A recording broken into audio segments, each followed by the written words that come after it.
Good morning, everyone. I guess we can go ahead and get started. My name is Paul Krieger, and I'm a professor of biology here at Grand Rapids Community College. And I'm here to present how I turned one good idea into a book series for the Who Cares, Why Bother English Department writing series. So I basically have till about 11:45, and then I'll ask if there's any questions at the end. And then I'll also be happy to hang out a little bit if you want to talk one-on-one with me. So basically, I have my contact information up here. So my email address is pkrieger@grcc.edu, and my phone number is 234-4250. So also, if you'd like to contact me later, you have a question that pops in your mind, you can do that as well. So I've been teaching here. This is my 28th year at Grand Rapids Community College. Been here a really long time. And in addition to being a full-time professor, I'm also an author and an illustrator. And I created my own book series. It's called The Visual Analogy Guides with a small publisher called Morton Publishing. And so I'm happy to report that this is a best-selling series. It's used not just here, but all over the country.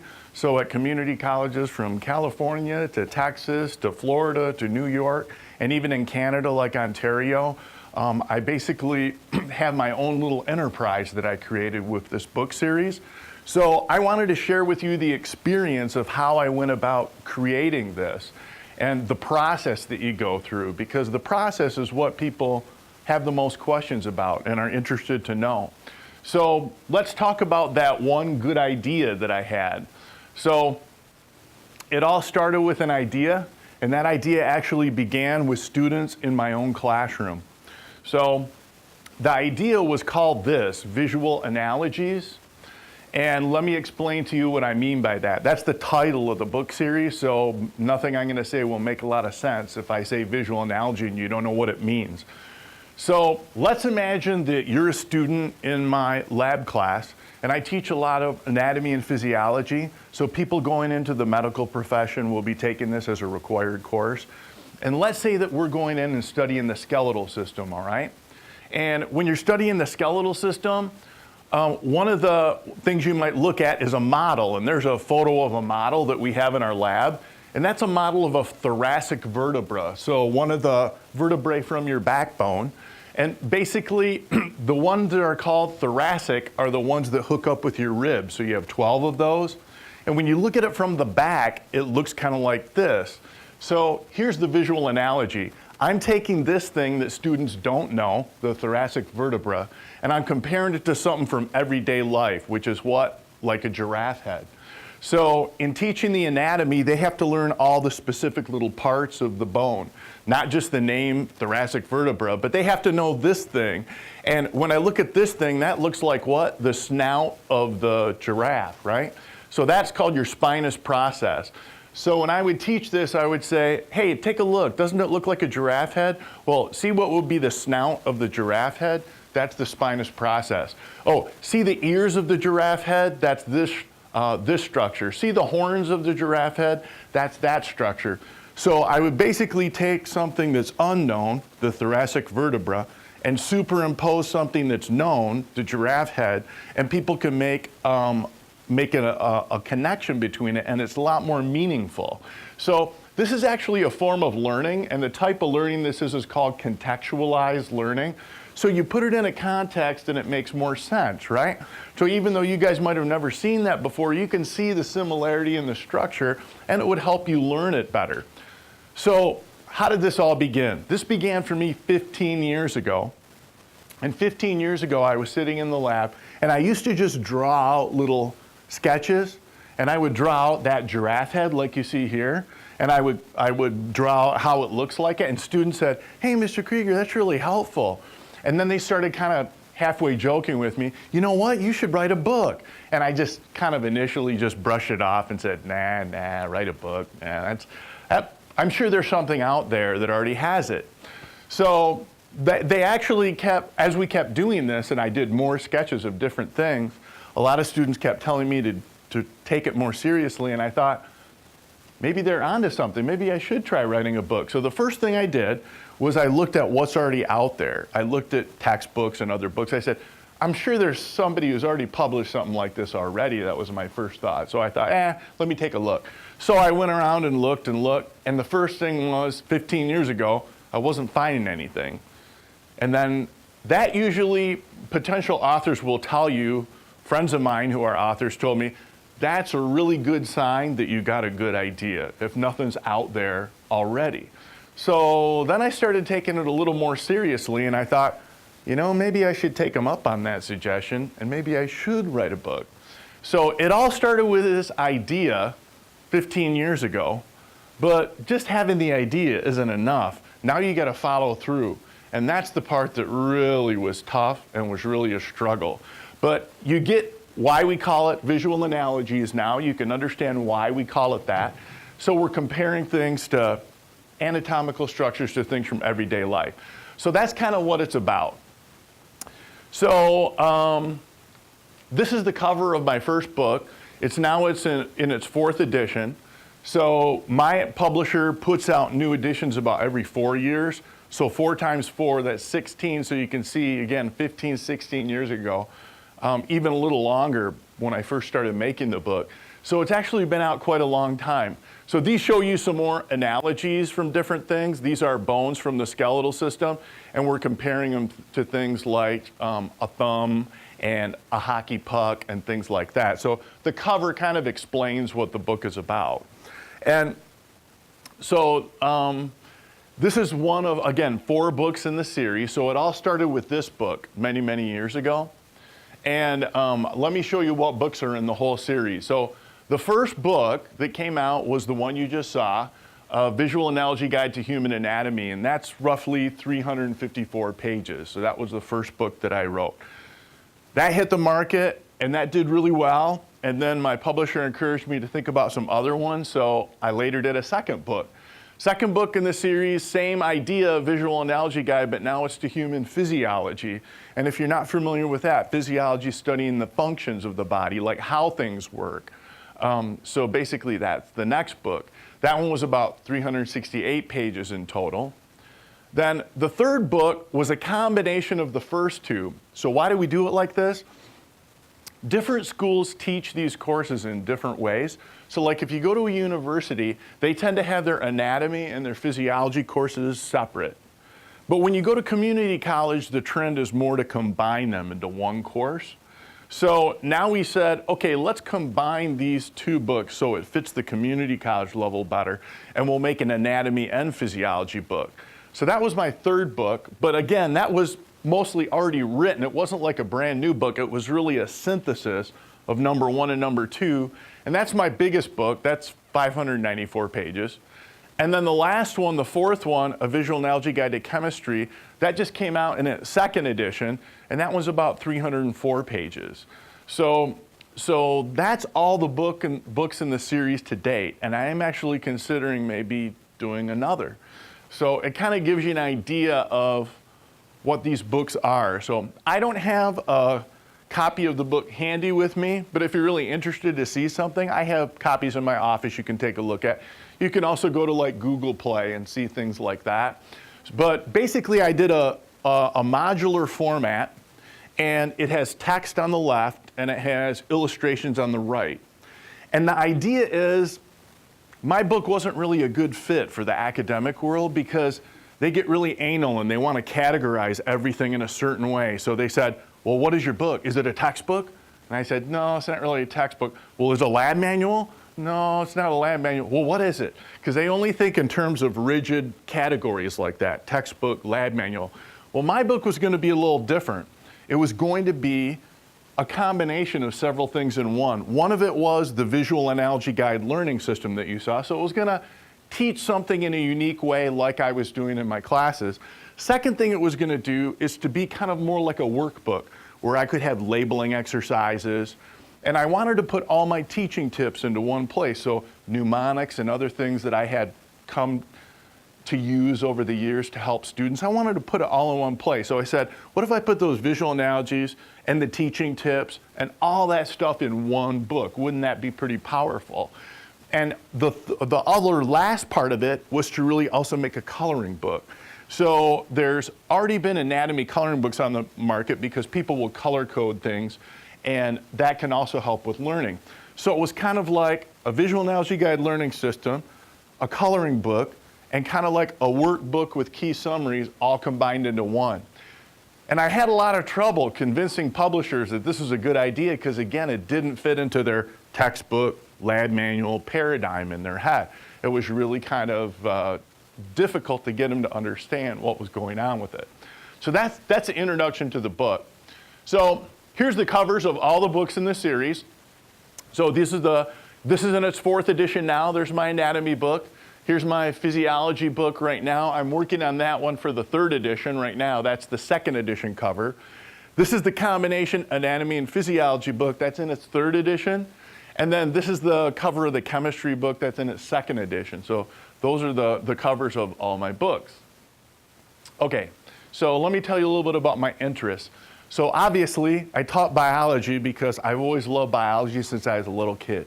So I was the type of kid would be going across the field and catching insects and studying them and drawing pictures of them and things like that. So I always loved the natural world. I love hiking. I love being outdoors.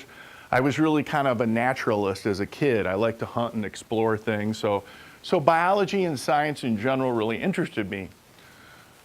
Writing really was something that didn't come natural to me. It was really more of a chore and more work. And if you would have told me when I was a little kid I'd end up being an author, I would have just laughed it off. But gradually, probably around high school and then maybe in college, I did start kind of keeping journals and notebooks. And then when I got to my creative writing classes, that's when I started to really enjoy writing. Technical writing I wasn't as interested in, but I really kind of like writing in general. And then I started keeping journals, as I said, and doing a few things with writing. So then it became a little more fun. And then I've always been drawing. I've been drawing since I was a little kid, since like 2 years old. And I always like to sketch and draw, and I always like to draw realistic things. So that was kind of the thing that I liked the most. So basically for me, doing this authoring project was a way for me to combine all the 3 things that I really enjoy. You know, it was in anatomy, physiology, which falls under biology. I can do writing and I can do illustrating, and I did all of them. And I thought, well, this is pretty cool. I can spend some of my free time, do an entrepreneurial thing, and create this project, and it combines all my interests. How cool is that? So I wanted to mention a few important people that had an impact on helping me get to that process. And so the first one is my dad. And that's my father. His name's Eugene Krieger, and that little guy is actually my son when he was just a little tyke. He's now 17 years old, so you can see that's a really old photo. So my dad was a Lutheran minister. That was his full-time job. He worked really, really hard at what he did, and he basically taught me a lot of things, all of which I didn't appreciate when I was younger, but I grew to appreciate later. And so one of the things that he really taught me, probably that was the most important thing, was he had really good self-discipline. So like back in the day for a preacher, before you had a lot of things with the internet and computers and everything, he used to actually type up his own bulletin for the congregation, run off copies himself. He didn't have a secretary. He did like all that stuff himself. He was really bad at delegating tasks. He should have been better at it. But he did a lot of things himself. But I used to just kind of be amazed at all the things he accomplished and got done just by his own drive. And he was really organized. He had everything ready, and he was always doing a great job helping people out in so many different ways. So probably the biggest thing that I learned from him was self-discipline.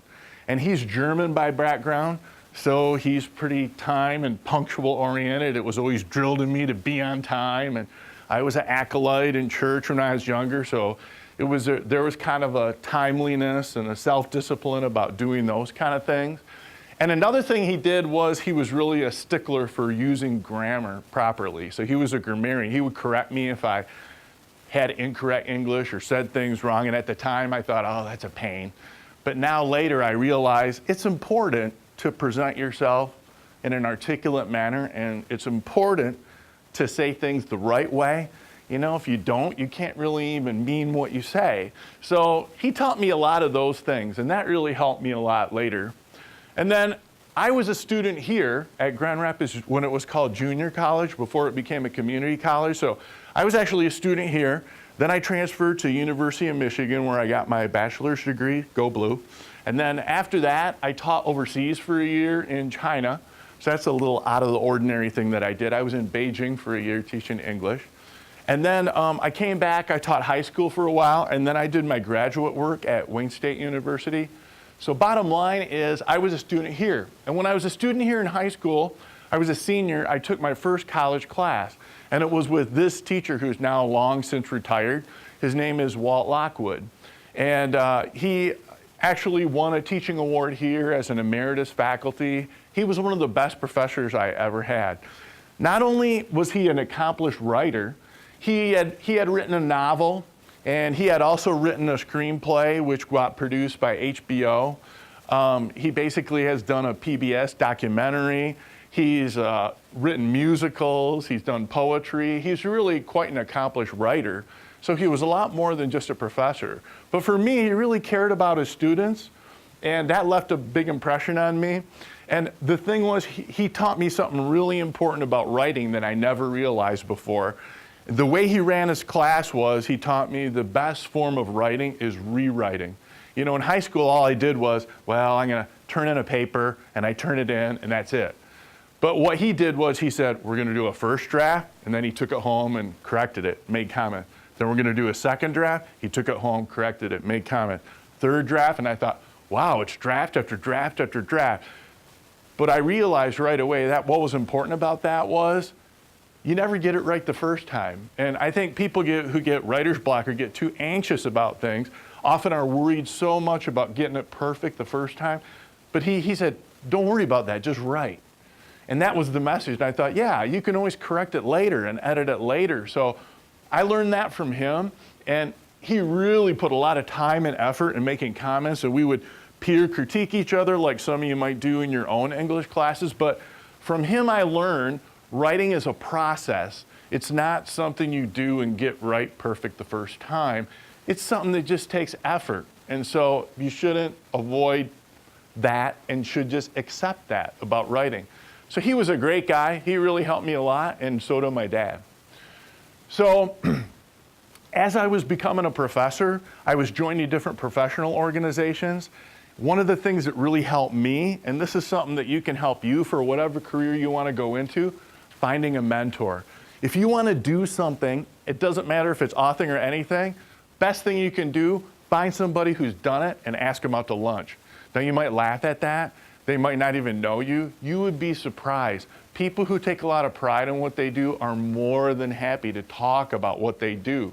And you can learn immense things from them. So first thing I had to do was, I want to be an author. I had never written anything before. I don't know how to be an author. What am I going to do? So I had met this man, Mike Timmons, who's an author. He was a textbook author, and he's a professor of biology. He taught at a community college outside of Chicago. I met him through a professional organization I belonged to called the Human Anatomy and Physiology Society. So we had already met face to face, and I knew him. I looked at the books that he'd done, really nice quality book. So he knew a lot about authoring, and he gave me a lot of tips, and he was very happy to tell me those, just answer any questions that I had. So he helped me a lot. One time when I wasn't quite sure what this book was going to be. It was kind of all foggy in my mind. So on my spring break, I called him up. I said, hey, Mike, your spring break's different than mine. You mind if I come over on my spring break and pay you your class a visit and tell you about, I want to pitch my idea to him for my visual analogy guys. He said, sure, come on over. So I went in, sat in his class. We sat down. What he did for me is he took my general idea and immediately, boom, made it tangible. He told me exactly what it was going to be. So he listened to my idea and kind of listened to me like, He said, I think you got the kernel of a good idea. Now let me tell you what it's going to be. He said, should be about 250 pages long. It's going to be a consumable. A consumable means students can write in it and, mark it up, and like the coloring book. And he said it should be what we call in the publishing industry a standalone work. What does that mean? It means it doesn't get bundled with anything. So you want to have it as your own independent title. And then he got done with all that, and it turned out later he was right on every single thing. So he really helped me crystallize my vague general idea into a real tangible reality, and now I'm ready to move forward with this project. Another guy. This guy's name is Kevin Patton. He is also an author and a professor of biology, also retired like Mike now. I've known him for many years. Great guy, really friendly, really helpful, compassionate human being. He basically gave me tons of tips and really helped me, mentor me through the whole authoring process. I would email him tons of questions. I'm sure they were very annoying. And he never complained and always just gave me a nice, polite reply. So he helped me a lot. He kind of saw me through as I was going through the process. So finding a mentor, really critical. They can help you jump over hurdles because they've already been there and done it, and they know how to solve the problems. So whatever you want to do in life, if you can find a mentor, it's really critical, really helpful. Okay, what about the process of getting published? So here's what Kevin Patton told me. He said, selling your idea to an editor is going to be the toughest sales job you've ever done. And I'm like, why? He said, you know in your gut, because you live in the classroom, you know in your gut what works with students and what doesn't work with students. You have years of experience. Editors are never in the classroom. He said, see the problem? I said, yep. He said, you have to convince them from student reactions and student encouragement and student feedback why you think it's a good idea. But also, all they want to know is, well, will it fly in the marketplace? That's all they're interested in. And I found that what he said is really true. I had some editors that I pitched this to at conferences. I would go up to them, and some of them just kind of blew it off. And so I found it was really, really true. It's a really hard sell. So I started applying to different publishers. I started off with really big publishers in the academic world, and I started writing my proposals and doing all the things I was supposed to do, and immediately I was getting rejection. First one rejection, and I thought, oh, that's not too bad. It's going to happen to everybody, then another, then another, then another. And then it got kind of discouraging. I thought, you know, this is really going to be a lot harder than I thought. So, you know, that happened for many, many of the people I applied to. They said, we're not interested, or we have a different idea for it. We want to bundle it with this textbook. And I said, no, that's not my vision for the book. I'm sorry. So here's a really interesting story. Then I found out about the ugly side of publishing. I'll tell you a really, really interesting story. So what happened was that I basically was at a conference, and it was a human anatomy physiology conference. It basically was professors who teach anatomy physiology from all over the country. We shared teaching tips, how to improve teaching and learning, that kind of thing. So basically, what happened was I pitched my idea to an editor there. Editors who try to bring on new authors are called acquisitions editors. So I pitched my idea to acquisitions editor. She's like, you know what? I think this really has some merit. I like the idea, so I was getting encouraged. And then she said, you know what? She was on from Big City. I won't mention what publisher or a name, but she was from Big City, and she basically said, you know what? I'm going to fly into Grand Rapids. We are going to go, and we're going to go out to lunch together. You can pitch me this idea in a real formal way, and I think we might be able to move forward with it. So now this is the first nibble that I got from a publisher that seemed like it's really serious. I made a big presentation, a big display. I went so far as to rent a meeting room over at the Amway Grand Plaza Hotel. We went out to lunch. She treated for lunch. We talked for a while. She's trying to get my background. Went over to the Amway Grand Plaza where she was staying, and then basically I went into my big pitch.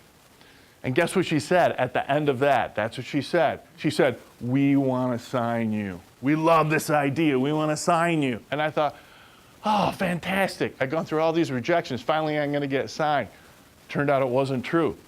So, or do we? What happened? A month goes by. I don't hear anything from her.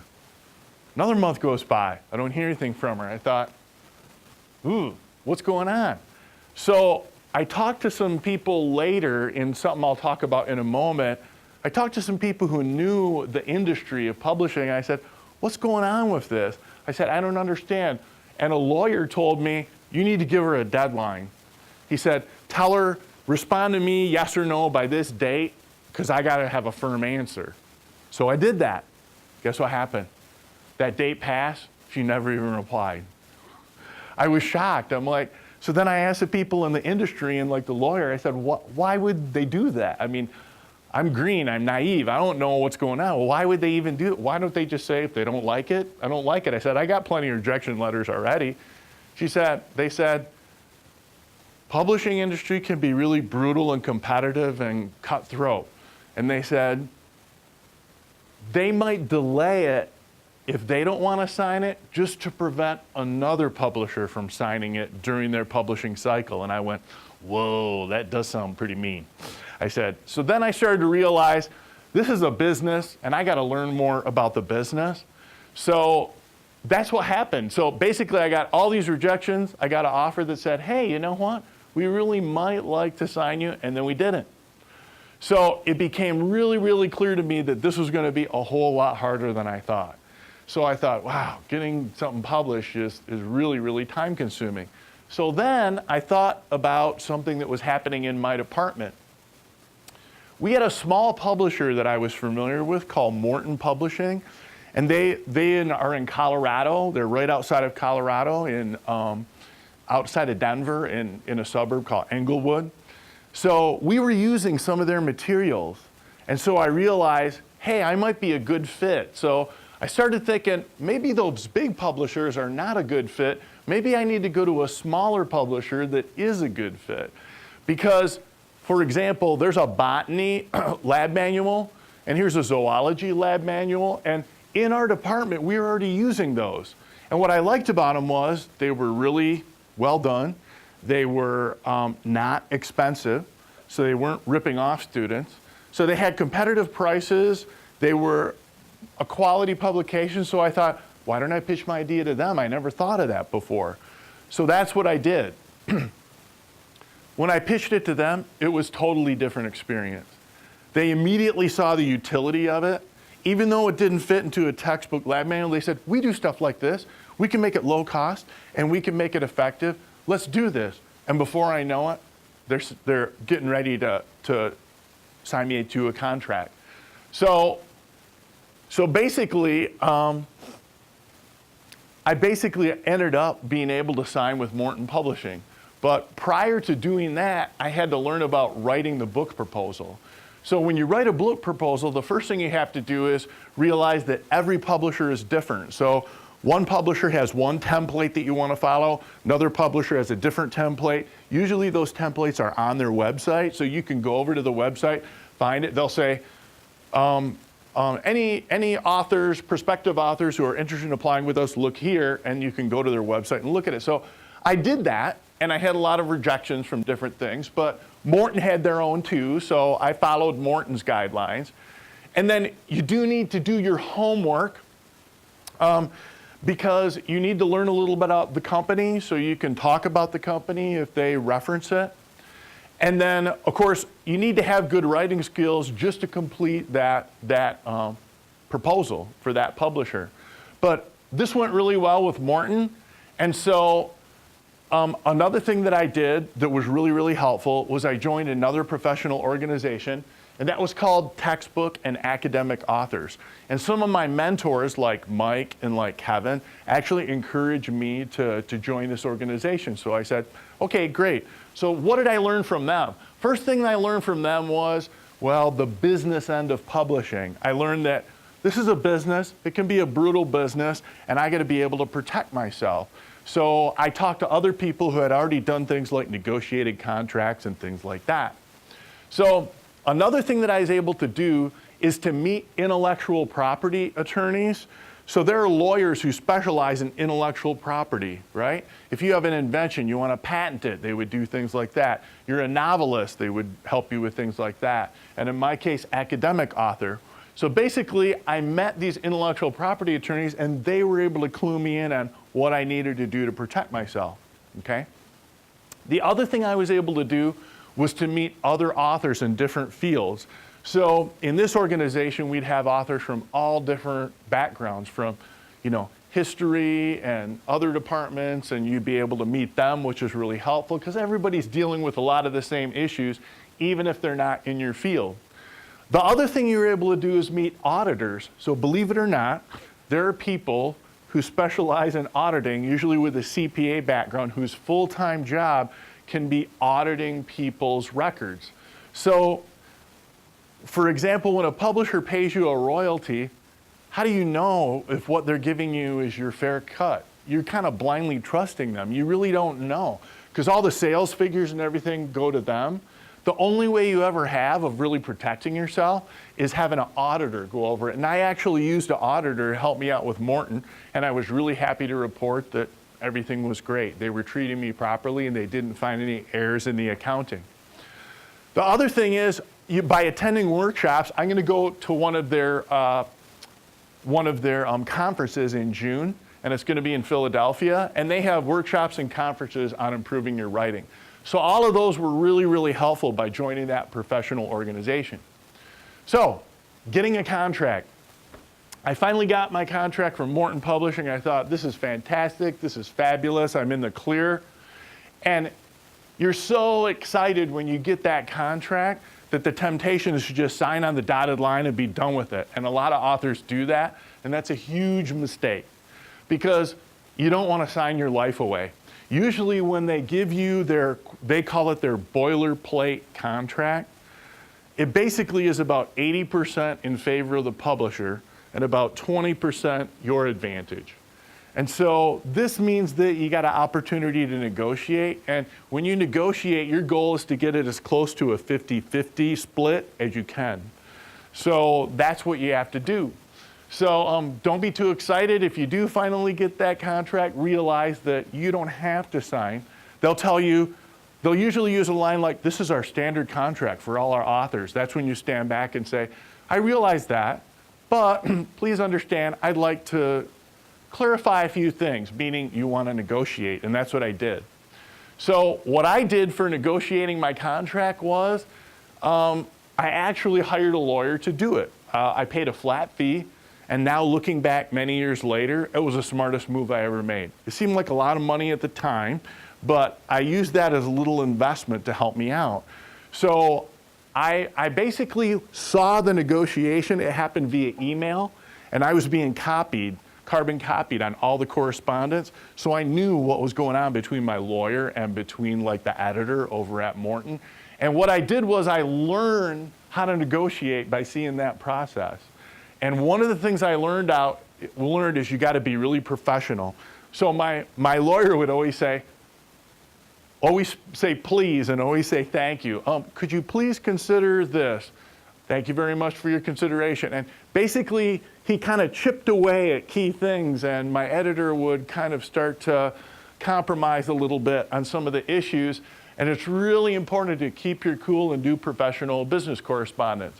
So I was learning the art of negotiation by seeing the correspondence, email correspondence between my lawyer and the editor at Morton. And then you're never going to get everything you want, but again, what's your goal? To get it as close to 50-50, knowing that it's way outweighed in the publisher's favor. You want to get it as close to 50-50 as you can. And then something that even veteran authors who I've talked to don't realize this. Every time you do a new edition, it's actually an opportunity to renegotiate things. You could say, the book series has been really successful, so I would like you to consider X, Y, and Z. Please consider that for the next contract. And I've done that, and it's worked. So that's really helpful to know. Okay. So writing and illustrating the book, that's the hardest part, right? I had to write hundreds of pages, took a long time. So the first thing that Morton told me was, they told me this. They said, you could create all the illustrations digitally, right? I wasn't prepared for that at all. So it reminds me of a quote by an entrepreneur, a British entrepreneur, Richard Branson, who basically said, when somebody offers you a great opportunity and asks you if you can do it, say yes. And even if you can't, figure out how to do it later. I found that to be really, really true. So I basically said, sure, I can do that. I didn't know how to do it at the time, but I was confident I'm going to learn how to do this. So if you're really smart, I wasn't at the time, you've probably seen these different tablets, right? Professional artists use drawing tablets. You know, you got little tablets, cheapy consumer ones you can buy, but this is like a high-end graphics tablet, and that's how artists create all their work. Well, I hadn't used one of those before. I was strictly a pen and pencil guy and stuff like that. So, so when I went about doing this, this might be hard to believe, but you know, if you've ever used an optical mouse, you can kind of write with it and move it around. That's how I created all my illustrations. I had hundreds of illustrations. I created them all with my right hand. And to make it even weirder, I'm left-handed. So I basically took a mouse and I basically drew everything that way. And you can actually get really good at it. Once you practice, you can use it just like a pen, like this. Yeah, your hand cramps and stuff like that, but I literally used my optical mouse like a tablet, okay? So best writing is rewriting. I already mentioned that before. Rewriting is something you have to do to get the final product, and that was true when I was writing the book. But again, never realize you're never going to get it right this first time, and that's what I did when I did all the writing. So I did all my writing in MS Word document. I did my illustrations with my mouse in Adobe Illustrator. So those are the two software programs that I need to do all my work, okay? How long is this going to take? The first book took me 2.5 years to complete.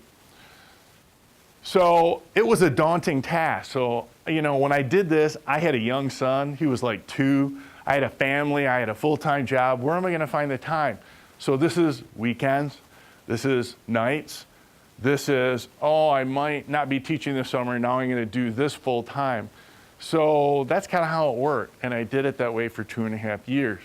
So when you write a book, there's no guarantee of success, right? This is kind of like blind faith. You got some confidence in an idea, and it might work, it might not work. You never know.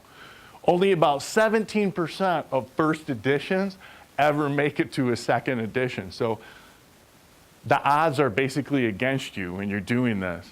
Time management is the key, okay? If you break up a project into little pieces, it doesn't seem so daunting. Okay, let me give you an idea. Let's say you got a 280-page book. You look at that and say, oh my God, that's hundreds of illustrations, that's a ton of work. How will I ever get it done?